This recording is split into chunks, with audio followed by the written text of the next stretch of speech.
This is the Ask Faleskini podcast, where the modern economy is discussed from a skeptic's perspective. Mr. Faleskini helps you distinguish what is sustainable in our economy and what isn't. Not everything that glitters is gold, and not all mud is dirty.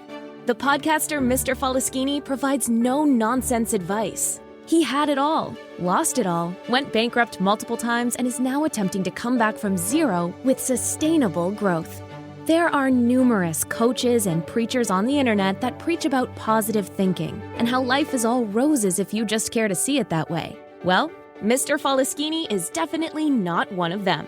We recommend you ask Faleskini to keep it real.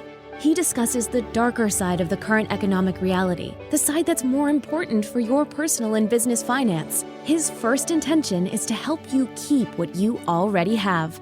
Not to be a complete party pooper, Mr. Faleskini will also hint at the earning opportunities in the economy today. In order to please the almighty algorithm, please like, share, and subscribe. And now it's time to start taking notes. The mic goes to the podcaster, the one and only Mr. Faleskini. Thank you, Taylor. As part of my coaching as a treasurer, I'm assisting a high-knowledge company which is on a mission to transfer the latest in neuroscience into practical, hands-on advice for business people. The company has prepared a change management product for medium-sized companies.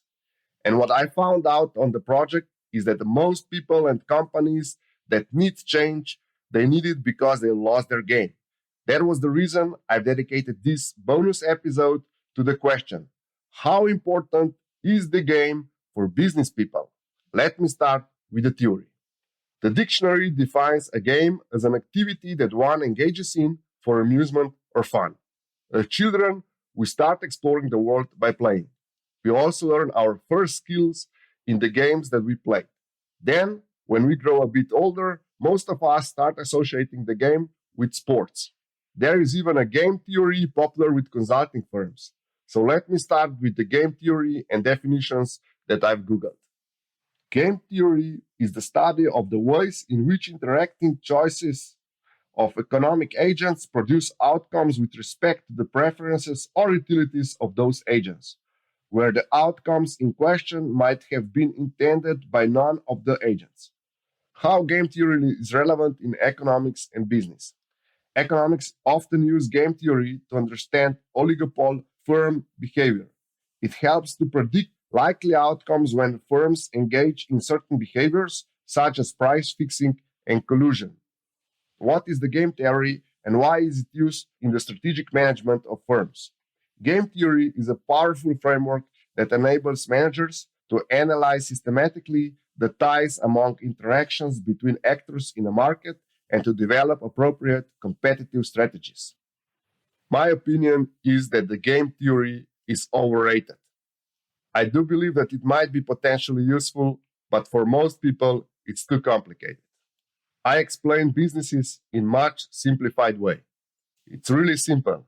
If you want a business, you need a player. A player can be entrepreneur, manager, or salesperson, or all four combined in one person from the beginning. I call him the player because this person is constantly playing against the odds, interacting with buyers, suppliers, financiers, regulators, and similar. Every player needs to have a game to conduct business. That is how business is done. The better your game, the bigger player you are. My personal experience with the game is not typical. It started like a fairy tale. Introverted geek gets initial success in programming in the 90s and then gets all high on the initial success and gets in the game of business. While doing business, it was impractical to be shy and not to communicate. So I had to learn how to communicate and how to prepare my presentations to convince all stakeholders to work with me. One thing I sure didn't lack was enthusiasm. The world of finance proved to be very lucrative for me. I got the game. I was on top of the world for 10 years. Then I got bored. I became a victim of my own success. In one moment, something suddenly changed. I got tired of all the acting and I lost the game. Of course, I still wanted the same results, So I worked a lot, even too much, and that resulted in a burnout. In order to solve the consequences of a burnout, I needed a lot of rest, and while resting, I did a lot of thinking too. First, I was lost, wondering what happened to me. Then I realized I lost the game. I lost the initial enthusiasm that made me so successful. I suddenly realized that I hated the players. And because I was a player too, I hated myself too. Then I found a helpful proverb. Don't hate the player, hate the game. Meaning that frustration with the system or activity should be blamed on its weaknesses, rather on the individuals who operated with it. I needed months to figure out again what motivates me, while engaging in hobbies and content creation. And then I figured out what really drives me. And this was the moment I got my game back. And not just that, now I help people and companies get in the game for the first time or get their game back if they were in the game before. I now realize the game is the most important part of any business. It is the single most important soft skill most predominantly logical Western world would like to ignore. As we all know, profit is a reward for assuming risks. I now know that the game is the necessary ingredient of every venture and is needed to convince people involved to be more enthusiastic about potential profits and less afraid of potential losses. My own example is the best demonstration of how no game always results in no business. And now let's check the opportunities connected with the game in business and lack of the game in business.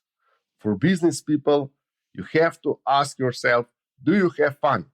Is there a challenge for you in your business? You have to work on your game. The better you become, the bigger player you will be. So the biggest opportunity is to improve your game. If you don't have a game, get the game back. For companies, check if people are bored and overworked, and if the results are just not there. The reason might be that your company might lack a game. Of course, most games are team sports.